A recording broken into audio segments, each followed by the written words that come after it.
Avant de faire une vidéo qui va concerner donc l'équation toute faite de la tangente, je vais faire une équation toute faite de la tangente, c'est-à-dire qu'il y aura plus à démontrer à chaque fois l'équation de la tangente, il faudra l'utiliser telle qu'elle, hein. Parce que je ne vais pas à chaque fois faire des exercices où chaque fois je vais redémontrer la tangente. Bon, la tangente, une fois qu'elle est calculée, on en connaît son équation. Euh, et donc, il suffit d'utiliser l'équation de la tangente, voilà, par les techniques, ce qu'on appelle des techniques de dédoublement, pour autant, bien sûr, que vous avez la parabole qui est centrée sur l'axe des x ou des y. Sinon, il faut faire des décalages, hein, et des rotations, voilà, des tangentes. Par rapport à du connu, de la technique du dédoublement est utilisée quand on connaît, bien sûr, la symétrie, soit en x ou en y, de la conique. Ici, la conique, il s'agit d'une parabole. Bon, alors la première des choses que je vais faire, c'est de créer un curseur. Voilà, je crée un curseur, voilà, qui va de, je ne sais pas combien j'ai mis, euh, voilà, 0 à 20. Bon, c'est le paramètre. Le paramètre, il ne peut pas être négatif, donc le minimum qu'il peut avoir, c'est 0, c'est la singularité. On n'aura pas de parabole. C'est-à-dire on aura un point. Tout va se ramener à un point, c'est ce qu'on appelle la singularité. Donc j'ai permis un paramètre b égale 0. Bon, alors je crée l'équation y carré égale 2bx, ce qui est 2px, mais comme elle est manipulée par le curseur, je mets 2bx à la place de 2px. Je vais la mettre en rouge. À la rigueur, je vais bien mettre une opacité, c'est pas un problème. Hein, c'est pas un problème.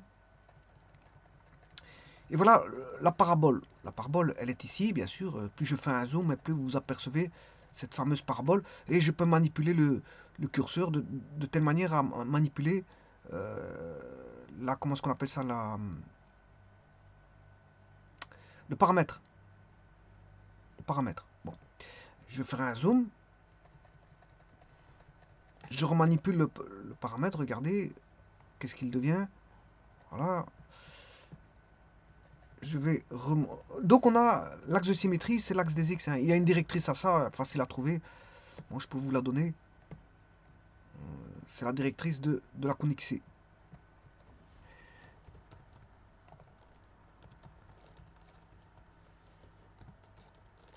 Si vous voulez la directrice, voilà. Je vais mettre, voilà. Donc, vous voyez qu'ici j'ai mis le paramètre. Qu'est-ce que ça devient? La directrice, que devient la directrice et le que devient la directrice? Là, j'ai la singularité. Singularité, j'ai plus de parabole. J'ai plus de parabole. La parabole est sur une droite. Une droite. Si vous voulez, elle est confondue avec l'axe des x. C'est la singularité.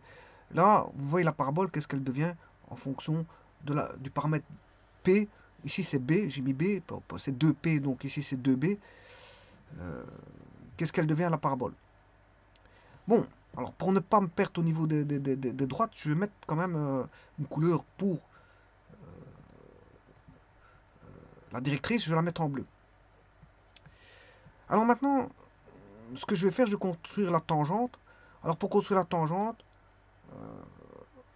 bien sûr, je remets un second curseur que j'appelle A, hein, qui va varier, lui, peut-être négatif, hein. Il peut aller, donc, si je l'ai mis de, je sais pas combien, d'ailleurs on voit pas bien, parce qu'elle est confondue avec l'autre. Euh, je vais essayer de déplacer le curseur. Ouais. Une fois que le curseur il est mis,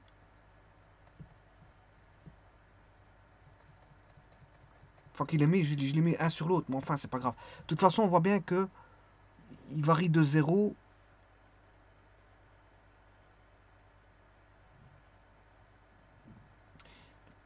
Voilà, c'est deux, le A peut pas être négatif, hein, parce que sinon j'aurais B qui est positif, 2 qui est positif, et A qui serait négatif, ça donnerait un carré, Y carré égale négatif, ça ne va pas. Donc le A doit être positif comme le B. Moi, le problème c'est que je les ai mal placés, mais c'est pas grave. Je vais pas recommencer. Voilà, il faut accepter ça. Alors là, je vais mettre la parabole. Et donc ça, ce sont les x. Oui. Je fais varier le x et le y varie. Le y varie via y égale y carré égale 2 px. Mais comme le x est variable ici, je fais varier le x, ben, fatalement le y va varier. Oui, le x varie, le y varie.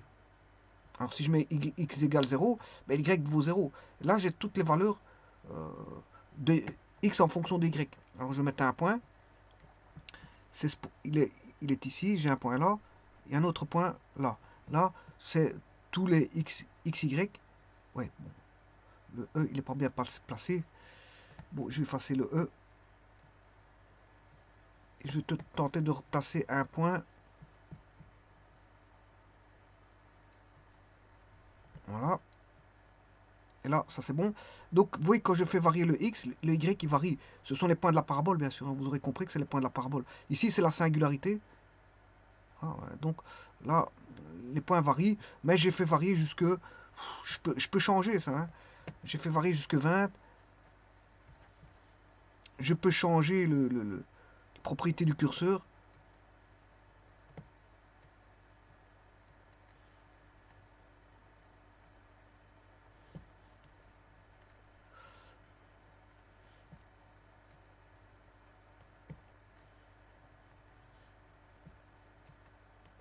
Bon, normalement, je dois pouvoir changer les propriétés du curseur.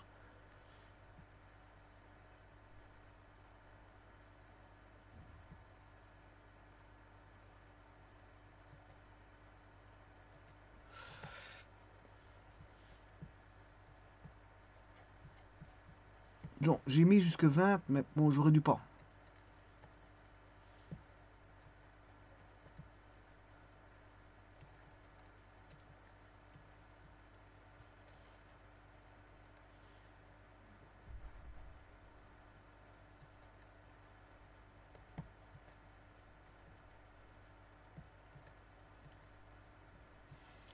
Enfin, c'est pas grave. J'ai mis 20.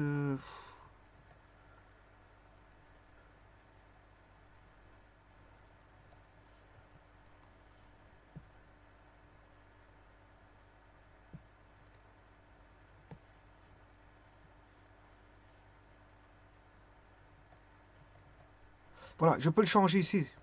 Heureusement que je le vois. Je peux changer ici. Je vais mettre 100. Voilà, je vais mettre 100. Voilà, comme ça, c'est déjà mieux. Bon, et l'autre, je peux mettre un pas plus. Enfin, je peux mettre 100. Si, pour B. Voilà, là, je vais beaucoup plus loin pour B. Je l'ai mis plus loin. Et pour le, je peux aller jusqu'au point x égale 100.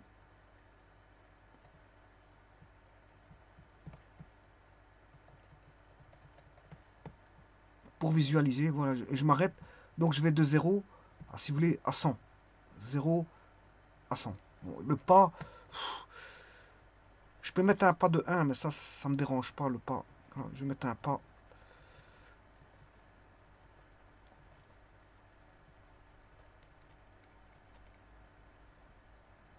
Enfin,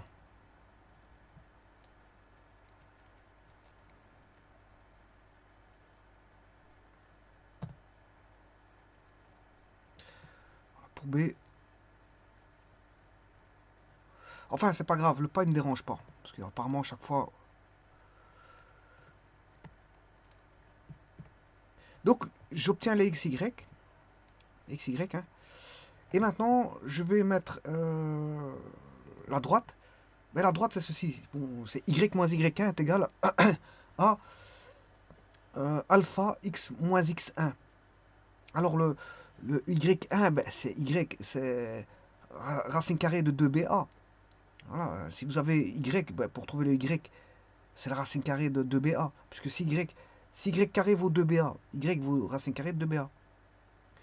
Donc le Y1 est connu, le X1, mais c'est A. Donc j'ai A, X1, Y1 est connu. Voilà. Donc elle va passer par le point X1, Y1 qui est le point E. Cette tangente va passer par E. Mais en plus de ça, bon, elle a un coefficient angulaire qui est donné, qui est racine carrée de 2BA sur 2A. Ça, c'est la tangente que vous voyez, voilà, F, qui s'appelle F. C'est la tangente qui s'appelle F.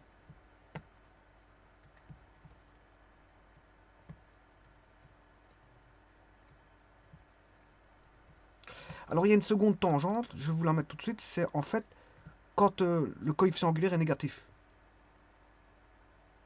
Enfin, oui, il est négatif. Bon, celle-ci n'est pas tangente, c'est juste la perpendiculaire de l'autre. C'est juste la perpendiculaire de l'autre. Voilà. Alors, pour avoir la tangente, ben, je fais une symétrie de F et de G. Ainsi, bon, vous voyez que j'ai les deux tangentes en faisant ça. Hein. J'ai les deux tangentes.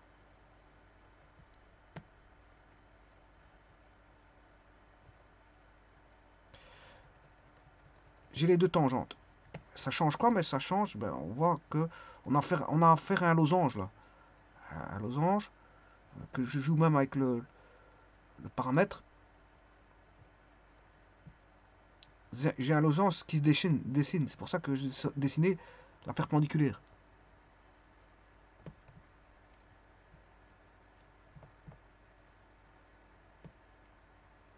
Alors, la singularité, elle est là. Je suis en 0, je dirais même, euh, la singularité complète, elle est là. Ça, c'est la singularité complète. Voilà. Alors, maintenant, je vais vous montrer que là, on est dans la singularité complète. Hein. Voilà. Je crée cette parabole, la directrice varie, bien sûr, et je manipule, bien sûr, le fameux A pour avoir les tangentes. Parce que là, la tangente, elle est parallèle, elle est sur l'axe des Y. La tangente est sur l'axe des Y. Et là, une fois que je change, ben j'ai les losanges qui apparaissent. Alors, je crée l'intersection voilà, A de deux tangentes. Alors, l'intersection des deux perpendiculaires des deux tangentes, c'est ce point-là. Je crée une droite qui passe par l'intersection des tangentes et l'intersection des perpendiculaires aux tangentes. Je crée une droite, je crée deux nouvelles intersections, au-dessus et en bas, et je crée une droite qui va relier ces intersections. Et voilà, et on voit bien qu'on a affaire à euh, un losange, puisqu'en fait, on a une perpendiculaire et quatre côtés égaux. Quatre côtés égaux. Voilà. Donc là, on voit apparaître ce fameux losange qui apparaît. Et donc on voit les tangentes. Hein, les tangentes.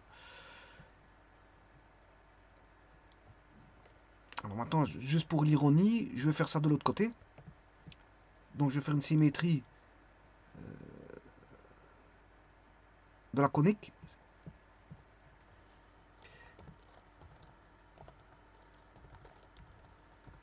Qui s'appelle C suivant l'axe Y.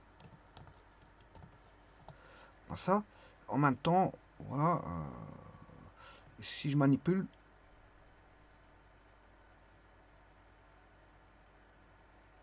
encore faut-il tracer voilà, les tangentes. Hein.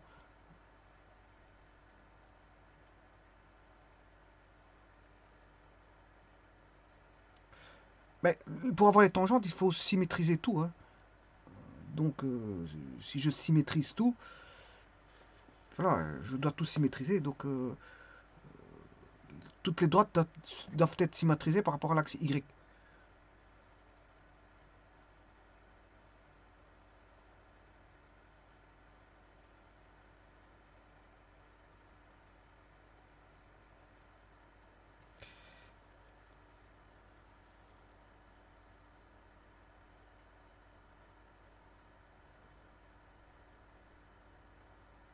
Ou en d'autres termes, je peux même dessiner des droites directement hein, pour avoir les tangentes. Euh,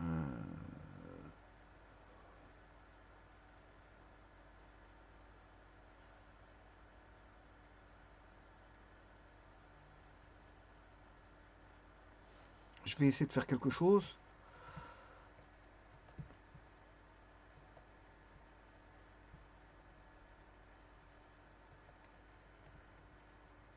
Mais ça, c'est bien une tangente, hein. C'est bien une tangente. Pour voir la seconde tangente.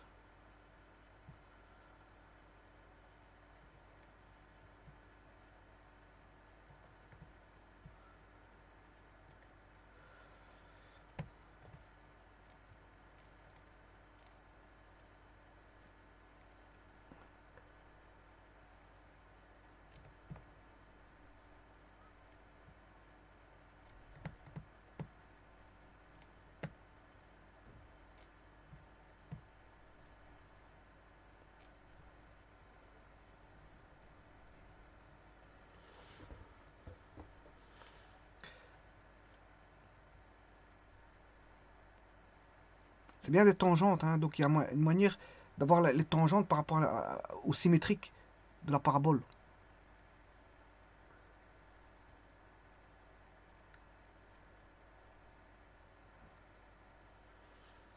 Donc on voit bien qu'on a 4 losanges répartis dans un grand losange qui est EABD. ABD le grand losange, et on a 4 petits losanges qui est, voilà, 4 petits losanges. Et grâce à ça, on peut trouver, grâce à tous ces losanges, on s'est trouvé la tangente des deux, toutes les tangentes des deux paraboles, hein. Les 4 tangentes des deux paraboles, on peut la trouver avec, voilà, ces deux tangentes, hein. Enfin avec toutes, avec ces losanges, ces losanges.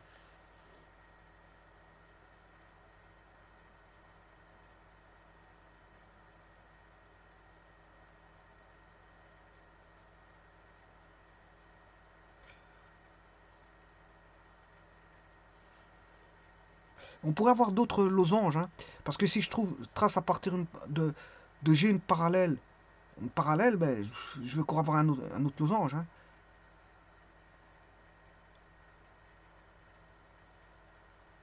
Hein, une parallèle à C, je crois, c'est AC parce que je vois plus les points. Si je fais une parallèle à C passant par G, ben, je vais reconstruire un nouveau losange.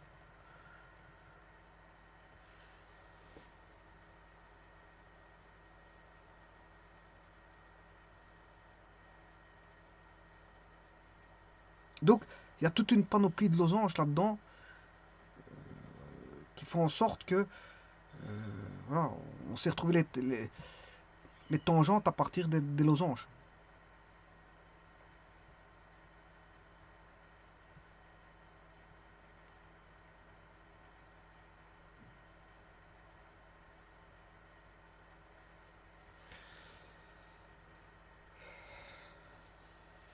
Voilà, je vous remercie.